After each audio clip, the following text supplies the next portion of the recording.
Hello guys, मैं Rakesh sir आप सबका स्वागत करता हूं।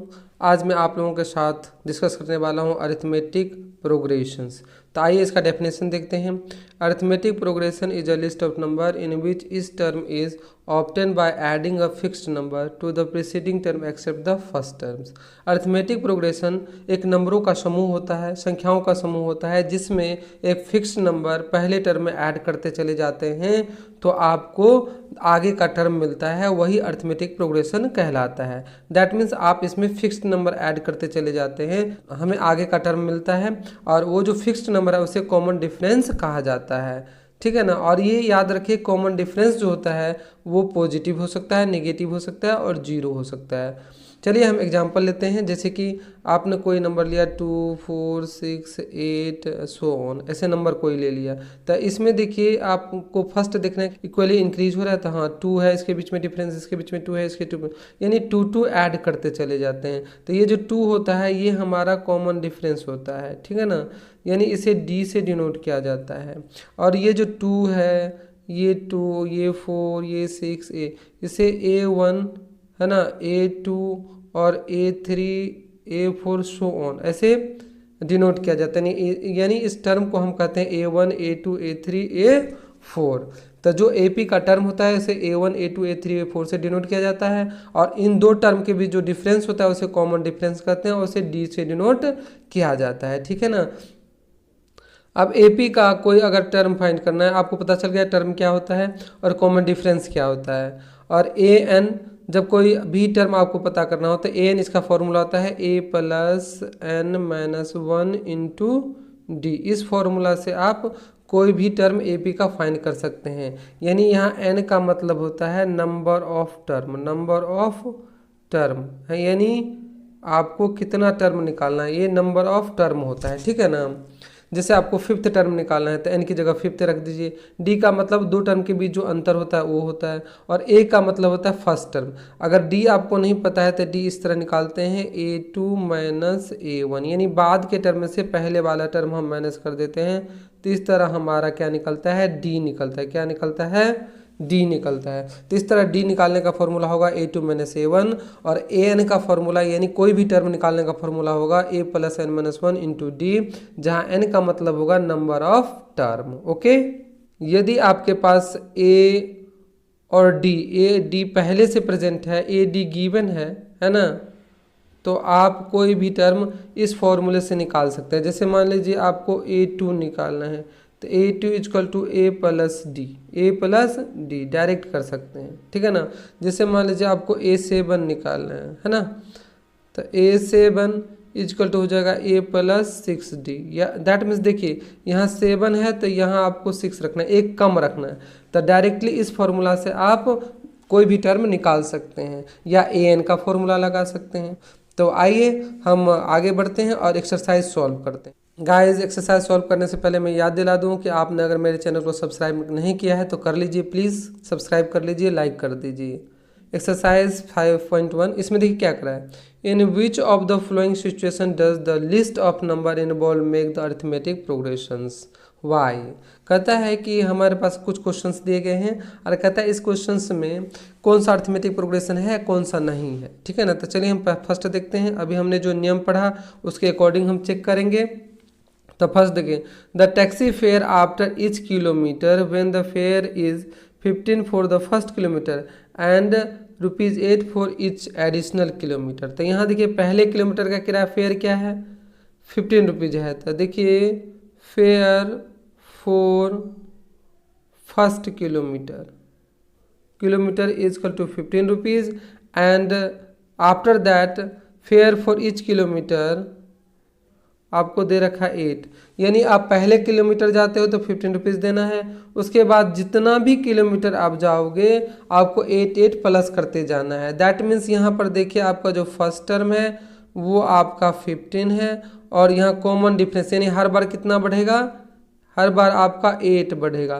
तो यहाँ देखिए कॉमन डिफरेंस क्या है, सेम है। मैंने क्या बताया था, कॉमन डिफरेंस यानी जो नंबर उसमें ऐड हो रहा है अगर वो सेम है तो क्या कहलाता है, AP कहलाता है। तो दैट मीन्स आपका जो फर्स्ट क्वेश्चन है वो AP है, वो AP है, because the difference between two terms is equal. Here common difference is 8 and A is 15. That's why it is AP. Okay. Second question देखिए, the amount of air present in cylinder when a vacuum pump removes 1/4 of the air maintaining in cylinder at a time. कहते एक cylinder है जिसमें जो air है भरा हुआ है उसका 1/4 निकाल दिया जाता है हर बार, जो भी बचता है उसका 1/4 निकाल दिया जाता है। तो सपोज लेट कर लीजिए, देखिए कि सिलेंडर में जो है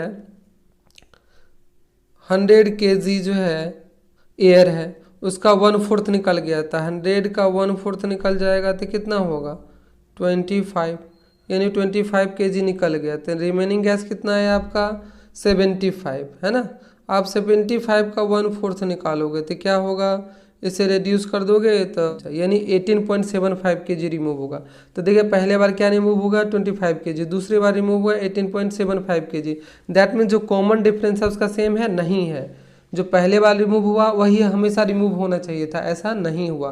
तो here common difference is not same, that's why second is not our AP। ठीक है, समझ गए होंगे। Third, the cost of digging a well after every metre is digging when it cost 150 for the first metre. Cost जो है यहाँ देखिए, cost जो है फर्स्ट मीटर का कितना है, first metre is equal to है 150 rupees and after that per metre cost is equal to, अब उसके बाद जितना भी वो डिगिंग करेगा उसका कॉस्ट उसको लगेगा 50 रुपीज़। ठीक है ना। तो यहाँ देखिए पहले बार 150 रुपया देता है, उसके बाद आप जितना भी मीटर से डिगिंग करवाओगे आपको 50 रुपीज़ देना पड़ेगा। तो हर बार 50 रुपीज़ देना है। तो हर बार अगर सामान देना है दैट मीन्स कॉमन डिफरेंस यहाँ पर क्या है, यहाँ पर D आपका जो हो गया वो हो गया 50 रुपीज़। तो D यहाँ सेम है इसलिए ये AP होगा। Here common difference is same so that's it is AP। Okay. आप देखिए fourth question, the amount of money in the account every year when 10,000 deposit eight compound interest 8% per annum, 8% per annum. तो P यहाँ पर क्या है आप देखिए 10,000 है ना, और जो इंटरेस्ट है वो CI है, कंपाउंड इंटरेस्ट है वो 8% पर एनम है। हमें पता है कि compound interest is not same of every year है ना।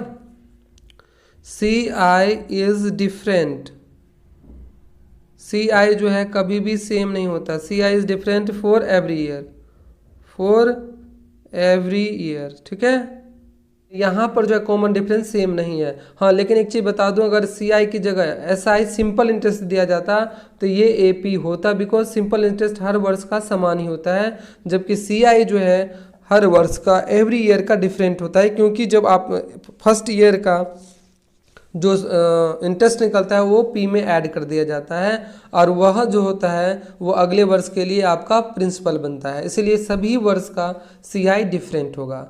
तो CI डिफरेंट है इसलिए फोर्थ जो है आपका AP नहीं होगा। कभी भी कंपाउंड इंटरेस्ट हो तो वो AP नहीं होगा, जबकि यहाँ पर सिंपल इंटरेस्ट दिया हो यानी साधारण ब्याज दिया हो तो वो AP होगा, क्योंकि यहाँ कॉमन डिफरेंस सेम नहीं निकलेगा, इसलिए फोर्थ भी हमारा AP नहीं होगा। तो इस तरह कौन AP होगा कौन नहीं होगा ये 4 क्वेश्चन आपने समझ लिया। तो चलिए आप सेकेंड क्वेश्चन पर चलते हैं। देखिए यहाँ सेकेंड का फर्स्ट क्वेश्चन हम देखते हैं। फर्स्ट क्वेश्चन का राइट फर्स्ट 4 टर्म, आपको 4 टर्म लिखना है। इसमें से मैं 2 क्वेश्चन आपको बता देता हूं, बाकी का क्वेश्चन आप खुद कर लीजिएगा क्योंकि बहुत इजी है और मैंने इसका फॉर्मूला पहले ही बता दिया है। देखिए आपके पास A और D दे रखा है फर्स्ट क्वेश्चन में। A इज इक्वल टू है आपका 10 और D इज इक्वल टू भी आपका है 10। ठीक है ना। तो इस तरह से A और D आपका गिवन है। तो मैंने बताया था कि A D जब आपका गिवन हो तो आपको निकालना है 4 टर्म। तो फर्स्ट टर्म तो आपके पास है ही है ना, तो A2 निकालिए तो A2 बराबर क्या होगा A प्लस D। तो A 10 है प्लस 10 कितना हुआ 20। तो A2 कितना हो गया आपका 20 हो गया है ना। A2 कितना हो गया आपका 20 हो गया। अब इधर देखिए आपको A3 निकालना है, तो A3 बराबर क्या होगा A प्लस 2D है ना। तो is equal to 10 plus 2 into 10 is equal to हो गया 10 प्लस 20 इज इक्वल टू हो गया 30। तो इस तरह आपका A2 और A3 निकल गया। चलिए हम A4 भी निकालते हैं, तो इसे नोट। अब देखिए A4 क्या होता है, A4 इजकल हो गया A प्लस 3D। तो A कितना है 10 और 3 इंटू 10 कर देंगे तो ये हो जाएगा 10 प्लस 30 इजकल टू 40। ठीक है ना। तो इस तरह आपका टर्म निकल गया 10 20 30 40, है ना। सो हम लिख देंगे 4 term is equal to 10 20 30 and 40। ये आपका 4 टर्म निकल गया। ओके, इसी तरह आप सेकेंड भी कर सकते हैं। तो आइए सेकेंड बनाकर दिखा देते हैं आप। तो देखिए यहाँ A कितना है आपका -2 है। A कितना है, A is equal to -2 and D is equal to 0 है। D 0 है, 0 बढ़ रहा है, तो इसका मतलब है कि सारे टर्म -2 ही होंगे, क्योंकि देखिए A1 इजकल टू क्या होता है A प्लस D। तो दैट मीन्स -2 प्लस 0 कितना आएगा, -2 ही आएगा, है ना। तो -2 ही हो जाएगा।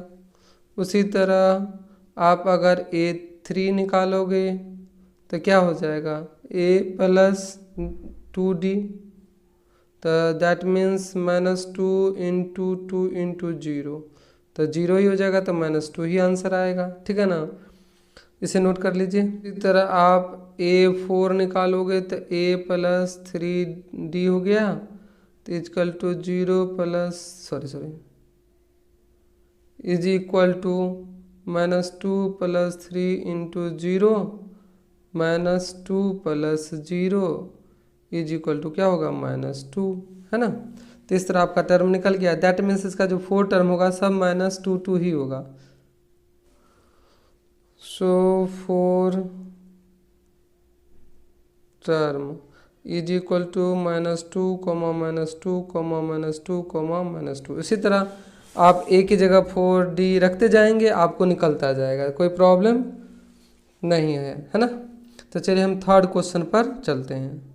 बाकी क्वेश्चन आप सॉल्व कीजिएगा, और हो सके तो आप कमेंट बॉक्स में मुझे आंसर दीजिएगा या सॉल्यूशन भेजिएगा। अरे थर्ड क्वेश्चन का पहला देखते हैं। For the flowing AP right the first term and the common difference. इसमें इस सारे AP में आपको फर्स्ट टर्म बताना है, कॉमन डिफरेंस बताना है। तो आइए मैं एक करके दिखाता हूँ। चलिए मैं फोर्थ करके दिखाता हूँ आपको, फर्स्ट करके नहीं दिखाता हूँ, फोर्थ करके दिखाता हूँ। ठीक है ना। इसमें आपको बताना है कॉमन डिफरेंस और फर्स्ट टर्म। तो चलिए मैं फोर्थ करके दिखाता हूँ आपको इसका फोर्थ क्वेश्चन। बाकी 1, 2 और 3 आपको खुद करना है और कमेंट बॉक्स में इसका आंसर भेजना है। ठीक है ना। तो देखिए यहाँ A इजकल टू कितना है 0.6 और A2 इजकल टू कितना है, ये A1 हो गया। A2 इजकल टू कितना है 1.7। तो हमने अभी बताया था आपको D कैसे निकालते हैं। D is equal to common difference is equal to होता है A2 माइनस A1। इसी फॉर्मूला के द्वारा इसका और इसका भी आप D निकाल सकते हैं। तो इज इक्वल टू हो गया 1.7 माइनस 0.6 इजकल टू माइनस कर दीजिए। तो माइनस कैसे करेंगे पता है, देखिए मैं बता देता हूँ। 1.7 ऐसे रखिए, 0.6 ऐसे रखिए। अब इसको माइनस करेंगे, 7 में 6 गया तो 1 आ गया आपका, और 1 में से 0 गया तो 1 आ गया। ठीक है ना, पॉइंट का पॉइंट हो गया। पॉइंट के सामने पॉइंट हमेशा रखिए। तो इस तरह से ये आपका माइनस हो गया। तो इसे साफ कर देता हूँ।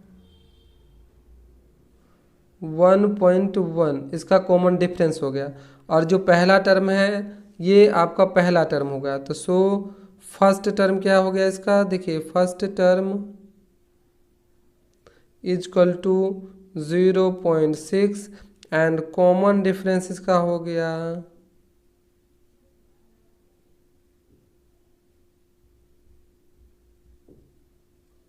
कॉमन डिफरेंस हो गया 1.1। ठीक है ना। तो इस तरह से आप कॉमन डिफरेंस और फर्स्ट टर्म फाइंड आउट करेंगे। तो फर्स्ट आइए फोर्थ क्वेश्चन देखते हैं। फोर्थ क्वेश्चन क्या करा है, विच of the following APs if they form an AP find the common difference D and write 3 more terms। अगर इसमें पहले हमें पता करना है, इसका 2 क्वेश्चन हमने लिया है, बाकी आपको खुद करना है। मैं एक क्वेश्चन आपको सेकंड करके दिखाता हूँ, बाकी सब क्वेश्चन से सेम है, इजी है, आप खुद कर सकते हैं। इसलिए मैं 2 आपको यानी सेकंड क्वेश्चन करके बता देता हूँ, और बाकी इसी पैटर्न पर आप बाकी का क्वेश्चन कर लेंगे। ठीक है ना। और उसका जो आंसर होगा आप कमेंट बॉक्स में लिखिएगा। तो देखिए सेकेंड क्वेश्चन बताता हूँ। इसमें आपको लिखना है, पहले फाइंड आउट करना है कॉमन डिफरेंस, उससे पता करना है कि वो एपी है कि नहीं। जब कॉमन डिफरेंस सेम होता है तभी वो एपी होता है। अगर वो एपी होगा तो 3 टर्म्स उसके बाद का निकालना है, अदरवाइज नहीं निकालना है। तो यहाँ आप चेक कीजिए, पहले D1 चेक कीजिए। D1 इक्वल टू हो जाएगा A2 माइनस A1, ठीक है ना। तो देखिए 5/2 माइनस 2 हो जाएगा, क्योंकि हमारा A1 यहाँ पर 2 है और A2 हमारा 5/2 है।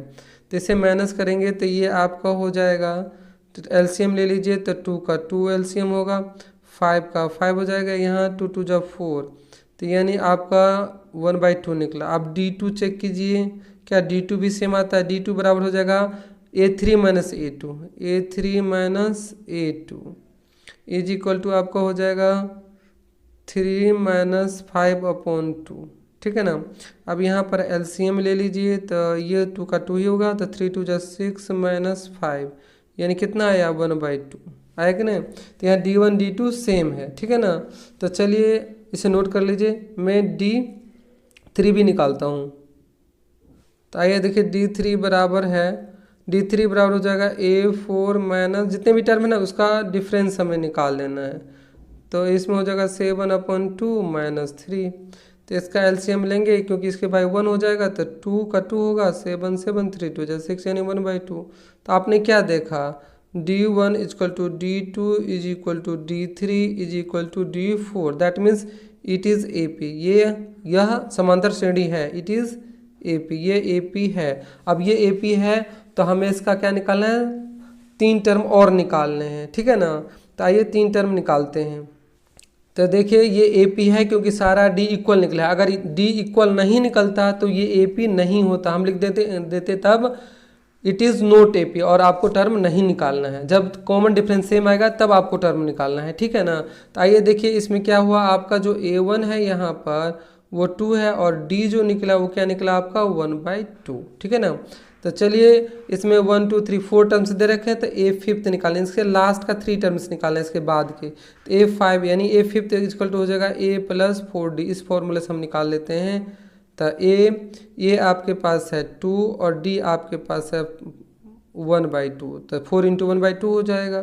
तो आपका आंसर जाएगा 2 + 2 = 4, यानी A5 निकला आपका 4। और A6 देखिए क्या निकल रहा है, A6 बराबर होता है वही हो जाएगा A + 5D, एक कम लेंगे तो A बराबर है आपका 2 और ये हो जाएगा 5 × 1/2, तो दैट मीन्स ये हो जाएगा 5 + ये हो जाएगा 2 + 5/2, दैट मीन्स ये हो जाएगा 2 2 जा 4, इसे सॉल्व कर देंगे तो 2 2 जा 4 और 4 में 5 प्लस कर देंगे तो 9/2, ये 9/2 ये आपका दूसरा टर्म निकला, ठीक है ना, मतलब A6 निकला। अब चलिए A7 निकालते हैं। तो अब A7 निकालते हैं, A7 बराबर हो जाएगा A + 6D is equal to A हमारे पास 2 है और 6 × D 1/2 था, तो आपका क्या हो जाएगा 2, और इसे देखिए ये रेड्यूस हो रहा है तो रेड्यूस कर दीजिए, जब हो रहा है तो 3, तो अब हमारा क्या निकल जाएगा 2 3 1 जा 3 यानी निकल गया 5, है ना। सो 3 टर्म्स क्या निकल गया आपका 3 टर्म्स इज इक्वल टू निकल गया आपका, जो पहला टर्म था आपका था 4, है ना। उसके बाद जो 6th निकला वो था 9/2, और जो अभी 7th निकला है वो है आपका 5। इस तरह गाइज मैंने आपको ये 4th क्वेश्चन सॉल्व करके बता दिया है। 5.1 क्लियर हो गया है, आशा करता हूँ आपको समझ में आया होगा। और आप ज़रूर कमेंट बॉक्स में अपना सवाल सॉल्व करके लिखिए, आंसर भेजिए, ताकि मैं भी देख सकूं कि आप कितना समझ रहे हो। गाइज आपको अगर अच्छा लगा है तो मेरे चैनल को सब्सक्राइब कर लीजिए, लाइक कीजिए, अपने दोस्तों में शेयर कीजिए। मेरा वीडियो देखने के लिए बहुत बहुत धन्यवाद।